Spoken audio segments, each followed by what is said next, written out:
Hello, bienvenue dans ce troisième défi de ton exploration au cœur de toi-même.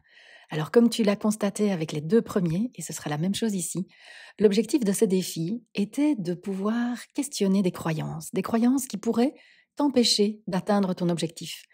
Le deuxième défi était un petit peu plus confrontant que le premier, mais il aura aussi plus d'impact sur ta relation à l'alimentation. Crois-moi, parmi les participantes à mes programmes, celles qui intègrent ce point ont beaucoup plus de facilité à atteindre leur objectif, avec plus de sérénité et aussi de façon plus pérenne.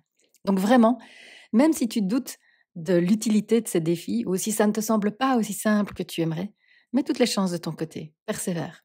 Parfois, quand on a essayé 1000 fois de pousser une porte, mais qu'il n'y a rien derrière, comme par exemple celle des régimes, c'est important de prendre un peu de recul et de regarder dans une autre direction.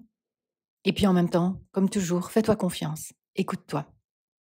On a donc abordé le corps en prenant conscience que ce n'est pas toujours manger moins qui va te permettre de t'affiner. Parfois, le problème, il est ailleurs. Pas toujours, mais ça vaut la peine d'y penser. Tu as choisi des petits challenges pour te booster et pour te permettre de changer les choses. Et même si tu n'y arrives pas aussi souvent que tu aimerais, persévère. Et puis dans le deuxième défi, on a abordé le cœur. On a mis en place la première étape pour apaiser tes compulsions ou tes grignotages. C'est important. Reste avec cette phrase. Mets-la autour de toi, dans ton cahier, sur ton miroir, dans ton agenda. Rappelle-la toi aussi souvent que possible. Et puis aujourd'hui, on va aborder la force de ton cerveau. Pour l'utiliser au mieux, c'est important de le comprendre. C'est le troisième colimaçon. Le premier colimaçon, le corps. Le deuxième, le cœur. Et le troisième, le cerveau.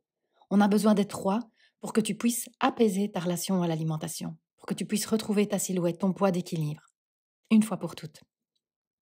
Alors dans ton cerveau, il y a grosso modo trois parties. La partie reptilienne, limbique et cognitive. C'est une façon un petit peu simpliste de regarder les choses, mais ça nous permet de voir et de comprendre comment on fonctionne. La partie reptilienne, c'est celle qui te pousse vers le plaisir immédiat. C'est la partie qui t'évite l'inconfort et qui te pousse à rechercher les gratifications sur le champ. Donc souvent les consommations, quelles qu'elles soient. La consommation de nourriture, de shopping, de réseaux sociaux, d'alcool, de rencontres, bref, c'est la consommation, c'est le plaisir immédiat. Il reproduit inlassablement ce qu'il connaît, même si c'est plus vraiment adapté pour toi maintenant. À un moment donné, ça a fonctionné. Aujourd'hui, ça ne fonctionne plus, mais il continue. La partie limbique, c'est la partie de tes émotions. Et puis la partie cognitive, c'est celle qui te permet de décider, de planifier, d'organiser. Quand un être humain veut changer un comportement qu'il répète depuis longtemps, le cerveau reptilien va se mettre en travers de sa route. Parce que pour lui, le changement est synonyme de danger. Donc si aujourd'hui tu veux changer ta relation à l'alimentation, si aujourd'hui tu veux mettre des choses en place, de base, ton cerveau va t'en empêcher. Parce qu'il estime que ce n'est pas nécessaire. Pour lui, il veut le plaisir immédiat, et donc il ne veut pas changer les choses. Il veut le moins d'inconfort possible. Et pour lui, le changement, c'est synonyme de danger. Donc, pour éviter d'abandonner ou d'avoir la sensation de ne pas y arriver, deux choses sont ultra importantes. La première, c'est d'être consciente que ça ne se fera pas d'un claquement de doigts. Attends-toi à devoir persévérer. Parce que si tu pars déjà avec cette conscience que ça va prendre du temps ou que ça ne se fera pas immédiatement ou que tu auras peut-être des obstacles, tu auras déjà moins tendance à abandonner parce que, entre guillemets, ça semble ne pas fonctionner. Parce qu'un échec, et je le dis très souvent, c'est un abandon trop précoce. Quand on arrête quelque chose alors qu'on veut atteindre un objectif, c'est parce qu'on abandonne trop tôt. Ça ne veut pas dire que chaque fois que tu abandonnes un projet, c'est un échec ou que c'est un abandon trop tôt. Mais connecte-toi à ton intention. Est-ce que tu as toujours envie d'atteindre ça?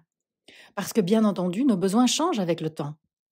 Nos besoins, nos envies et puis nos stratégies. Pour atteindre un besoin, il y a plusieurs stratégies.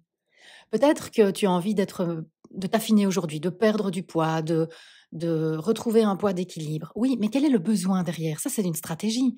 Mais quel est le besoin derrière? Est-ce que c'est un besoin de santé, de bien-être, de liberté, de sérénité? Quelles sont tes valeurs? Tout ça, c'est des points qu'on aborde très souvent dans les accompagnements parce que ça prend du temps de comprendre le processus pour se poser les bonnes questions et obtenir nos réponses. On nous apprend très souvent à foncer, à atteindre des objectifs, à vouloir des choses. Et on nous explique qu'il suffit de pousser sur un bouton. Tu sais que ce n'est pas vrai. Le problème, c'est qu'il y a le processus de la culpabilité ou du manque de confiance en soi qui se met en route. Si je n'y arrive pas, alors que elle semble y arriver, c'est que je ne suis pas à la hauteur. C'est que je n'ai pas assez de volonté. C'est que je suis nulle. Et boum, on enclenche le cercle vicieux. Prends conscience que chaque pas que tu poses te mène vers ton objectif. Et ton objectif peut systématiquement être réinterrogé. Attends-toi à devoir persévérer. C'est le premier point. Le deuxième, c'est de mettre toute ton énergie à te connecter à ton objectif avec les émotions que tu veux ressentir.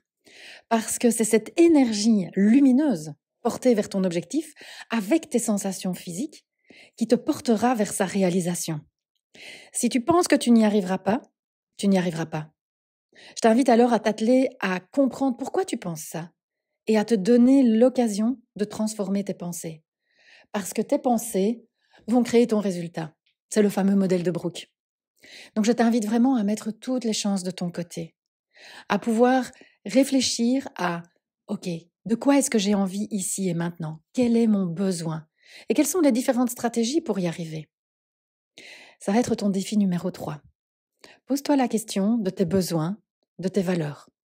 Un besoin, c'est commun à tous les êtres humains. On a tous besoin de sérénité, de liberté. Mais certains besoins vont être érigés au rang de valeur. C'est-à-dire que je vais mener tout pour remplir, pour atteindre cette valeur de liberté, par exemple. Tout le monde ne va pas le faire de la même façon, ni avec la même intensité. Une valeur, c'est vraiment quelque chose que je vais pousser encore plus loin que simplement la réalisation ou le fait de rencontrer la rencontre de mon besoin. Donc je t'invite à définir, là, ici, maintenant, 1, 2 ou 3 besoins qui sont fondamentaux pour toi, les stratégies que tu peux mettre en place pour l'atteindre, et puis qu'est-ce que la perte de poids, qu'est-ce que le fait d'apaiser ton alimentation vient ajouter à ce tableau.